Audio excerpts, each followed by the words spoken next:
Hi friends. Welcome to Postu.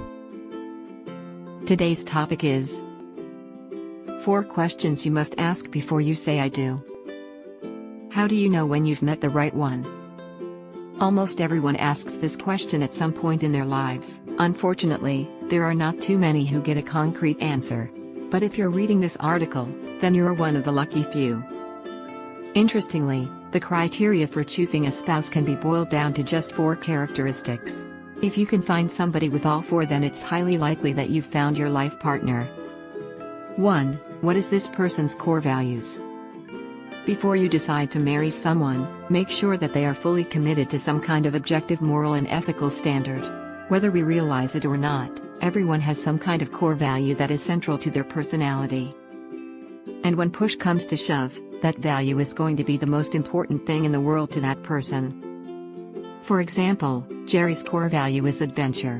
When Jerry starts to date Diana, he happens to be volunteering at the local emergency room. He goes there every night, holds people's hands, calms them down. And Diana's thinking to herself that Jerry must have a heart of gold if this is how he's spending his spare time.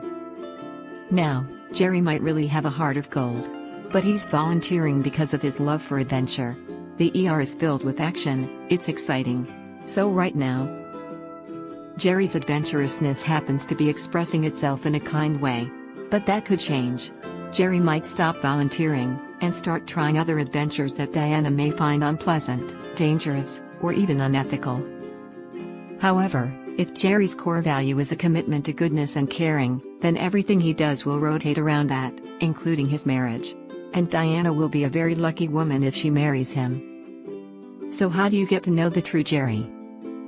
Surprisingly, it's not that difficult. No matter what a person's core value is, you will see him or her sacrificing for it on a daily basis. If Jerry's core value is adventure, then he might risk an accident in order to speed through an intersection or arrive late at work because he followed the police chase. If Diana follows him carefully, she'll see that he places adventure above other important things on his list of priorities. But if Jerry's core value is goodness, then Diana will see him give up on certain things in order to be kind. If the waiter mixes up his order, he'll say thank you and eat the dish anyway. He'll let the other guy cross the intersection first, or he might be late to work because he drove a little old lady home with her groceries. If Diana follows him carefully, then she'll see him let go of some of his own desires in order to take care of other people. So look for someone who is committed at the core to a higher set of values that you can appreciate. 2. Does this person treat others well? Number 2 is obvious. You want to marry someone who is going to take care of you and treat you well. How to figure it out? Simple. Spend time with this person, and pay attention to how they treat others whom they don't necessarily care about because they're not trying to charm them. Do they thank the attendant who pumped gas for them? Are they courteous to people at checkout counters? Do they curse out people who don't deliver on time, like telephone operators or overworked waitresses? Do they tend to drive aggressively, as if there's no one else on the road? Ask yourself questions like these and take note of the answers, because they reflect characteristics that will come out down the line. Most people don't guard themselves so carefully that they'll hide how they treat others. So watch them, and you'll know how they're going to treat you after you're married. 3. Do we communicate well with each other?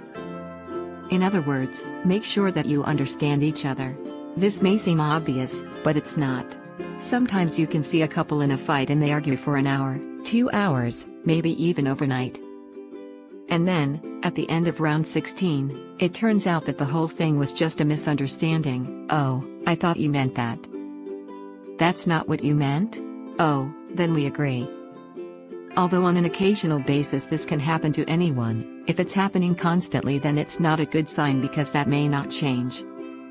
If you're constantly misunderstanding each other, then you might want to put this relationship on hold for a while. 4. Are we physically attracted to each other? Physical attraction is an essential part of marriage. You cannot marry someone if you aren't physically attracted to them. And while men arrive at this conclusion somewhat quickly, women should give themselves some more time.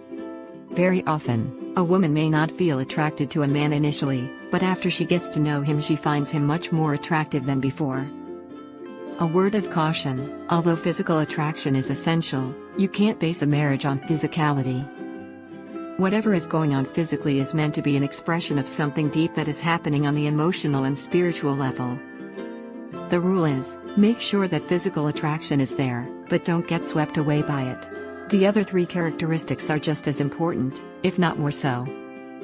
So there you have it. The next time you date someone, put what you've learned here into practice. It'll save you a lot of time and heartache, and you might find yourself walking down the aisle faster than you think. If you enjoyed the video, don't forget to like, comment, share, and subscribe to Postchu.